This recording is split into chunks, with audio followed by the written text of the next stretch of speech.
दोस्तों इस वीडियो में मैं डिस्कस करने वाला हूँ आपके साथ एक सुप्रीम कोर्ट की लेटेस्ट जजमेंट है।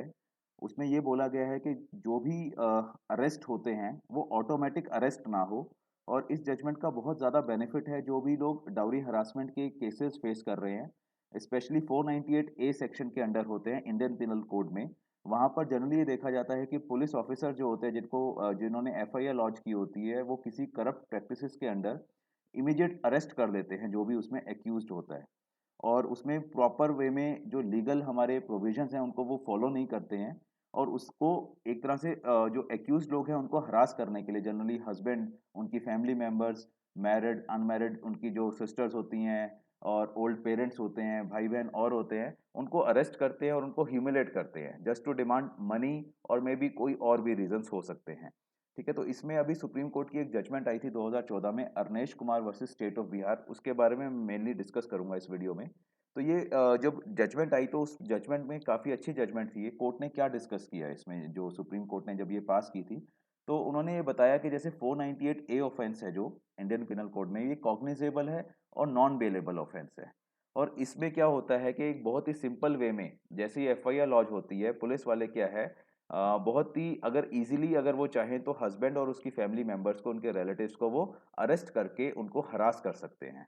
और जनरली जैसे फैमिली मेंबर्स कैसे होते हैं, ओल्ड ओल्ड जैसे कई बार बीमार होते हैं, ग्रैंडफादर्स होते हैं, ग्रैंड मदर्स, जो उनके पेरेंट्स होते हैं, सिस्टर्स होती हैं, कई बार वो साथ रह रही होती हैं या कहीं मैरिड होती है तो इधर डिफरेंट सिटीज़ में होती हैं, कई बार बाहर दूसरे देश में भी होती हैं। तो ऐसे केसेस बहुत देखे जाते हैं जहां पुलिस जो है मिसयूज करती है अपनी पावर्स का। अभी 2012 की एक रिपोर्ट आई थी, उसमें यह बताया गया कि जितने भी अरेस्ट हुए हैं 498 ए के केसेस में, तो जनरली उसमें 25% जो है फीमेल्स ही अरेस्ट हुई हैं। जो एक्यूज्ड जो हस्बैंड होते हैं, उनकी जो फीमेल रिलेटिव्स है, मदर है, सिस्टर्स है, भाभी है, उनको अरेस्ट किया गया। ऑलमोस्ट 25% फीमेल्स अरेस्ट हुई हैं, ऐसा जो डाटा है 2012 का ये बोलता है।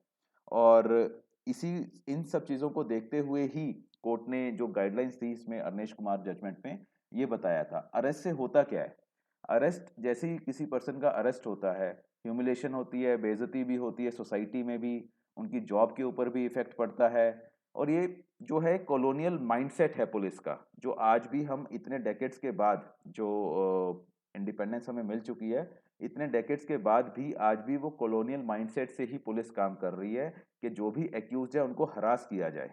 और बहुत बार ये पावर जो है, ये पुलिस जो है, मैंने पहले भी बोला, करप्शन के कारण ही जो है वो, जो भी कंप्लेनेंट है, जो फीमेल है जिन्होंने कंप्लेंट लिखवाई है या उसके किसी भी मेंबर, फैमिली मेंबर ने, उनसे वो पैसे लेके और हस्बैंड वाली साइड को, हस्बैंड के रिलेटिव्स को परेशान करते हैं। तो ये कोर्ट ने इस जजमेंट में डिस्कस किया है ओपनली।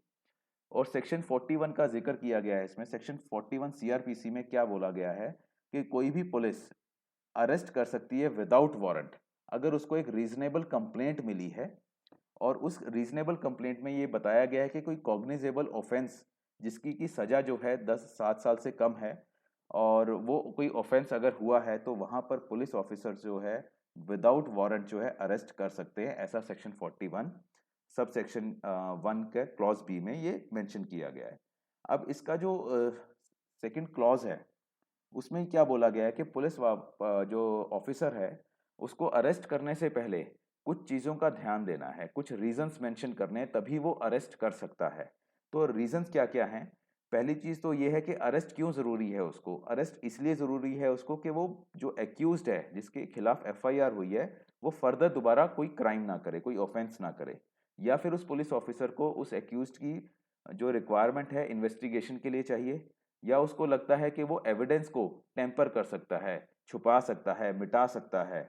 या फिर कोई भी विटनेस है जिसको इस केस के बाबत कोई भी नॉलेज है, वो उसको इंड्यूस कर सकता है, लालच दे सकता है, धमका सकता है, किसी भी तरह का प्रॉमिस कर सकता है।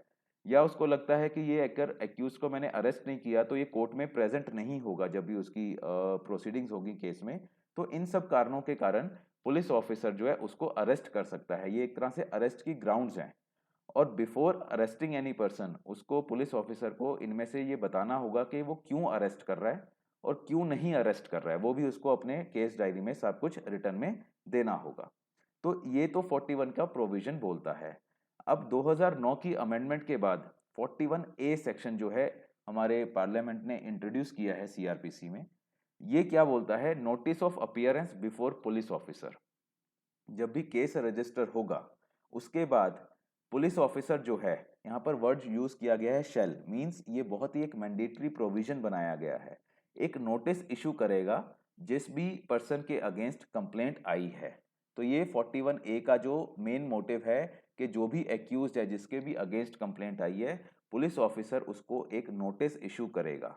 और अगर वो पर्सन जिसको नोटिस इशू किया गया है वो उसको कॉम्प्लाई करता है, जहां पर बताया जाता है कि उस दिन आपको आके इन्वेस्टिगेशन ज्वाइन करनी है या फिर इंटेरोगेशन जो भी होगा, पुलिस ऑफिसर उसको नोटिस में बताएगा।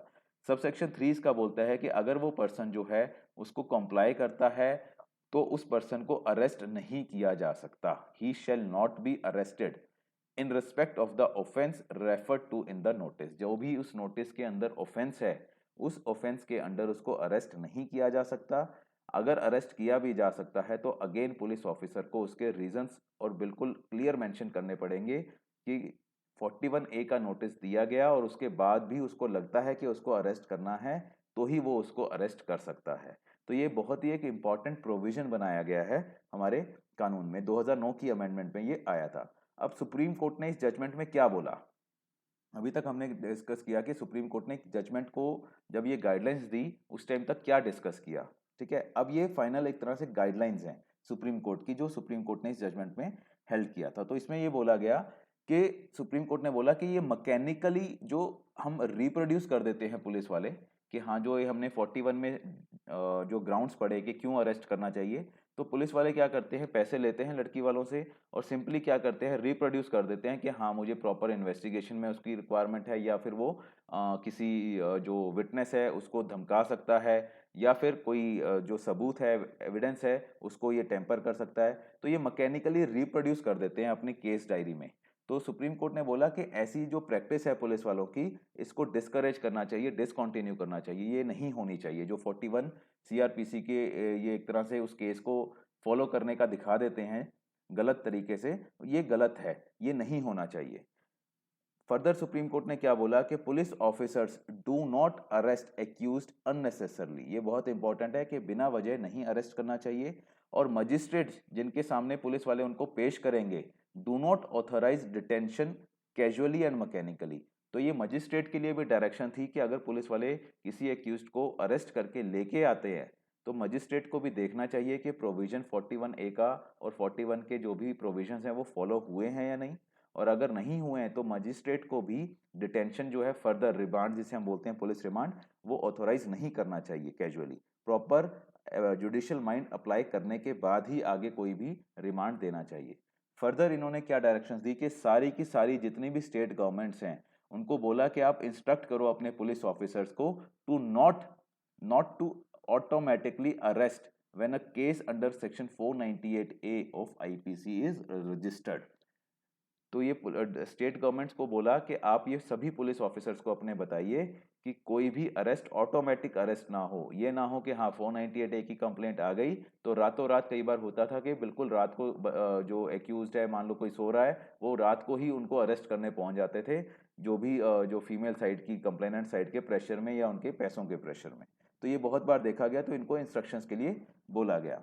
पुलिस ऑफिसर जो है, ये भी बोला गया कि पुलिस ऑफिसर जो होगा वो एक चेकलिस्ट बनाएगा कि हाँ किस किस मटेरियल के बेसिस पे, क्या रीजंस हैं, क्या मटेरियल है, क्या एविडेंस है जिसके बेस पे अरेस्ट करना बहुत ज़रूरी है। और वो जो भी मटेरियल उसने बनाया है, एंट्रीज की है, वो मजिस्ट्रेट को उसी टाइम फॉरवर्ड भी करेगा।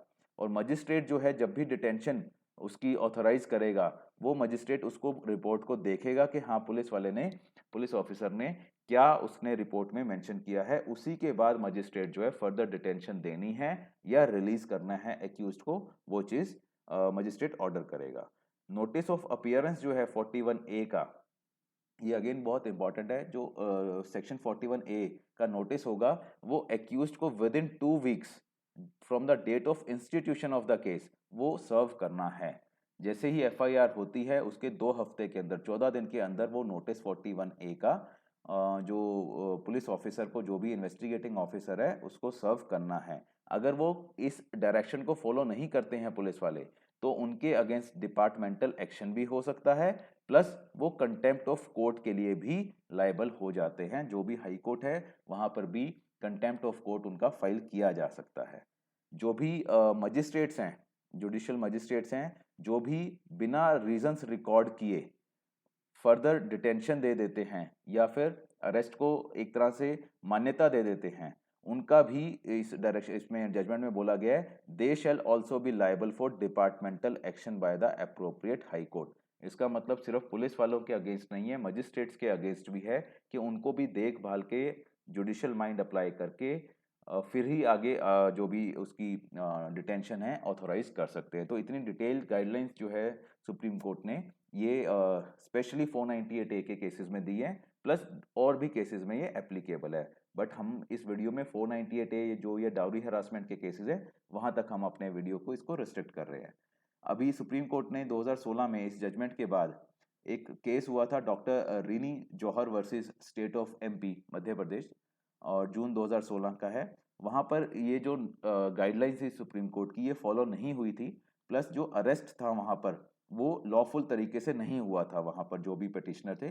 तो वहाँ पर 5 लाख रुपए पर पिटिशनर पर पर्सन ये सुप्रीम कोर्ट ने एज कंपनसेशन अवार्ड किया था, और ये बोला था कि जो भी ये सफरिंग हुई है, जो भी पिटिशनर्स की और ह्यूमिलेशन हुई है, बेइज्जती हुई है, हरासमेंट हुई है, उनके अगेंस्ट उनको हर एक जो भी पिटिशनर थे वहाँ पर 5 लाख रुपए पर पर्सन मिला है। और स्टेट को ये बोला है कि वो जो भी ऑफिसर्स है, पुलिस ऑफिसर जिन्होंने ऐसा नहीं किया, स्टेट उनकी उनसे रिकवर कर सकती है, उनकी सैलरी से या उनके जो भी तरीके से उनसे रिकवर कर सकती है। स्टेट को ऐसी लिबर्टी भी दी गई है। मीन्स कितना मेजर इसका इम्पैक्ट है कि 5 लाख रुपए तक की कंपनसेशन भी सुप्रीम कोर्ट ने इन गाइडलाइंस को ना फॉलो करने के कारण उसको जो भी विक्टिम्स रहे हैं यहाँ पर एक्यूज रहे थे उस एफआईआर में, उनको दिया गया है। तो मेरी आपसे रिक्वेस्ट है कि अगर आपके आसपास किसी भी तरह की कोई भी इस तरह से इलीगैलिटी हो रही है और लॉफुल तरीके से काम नहीं कर रही है पुलिस, तो आप उनको बता सकते हो, अपने केसेस में आप उनको कंटेस्ट कर सकते हो। और अगर आपका कोई भी फीडबैक, क्वेरी, कोई सजेशन है तो आप मुझसे काइंडली इन कॉन्टैक्ट डिटेल्स पे शेयर कीजिए। Thank you very much.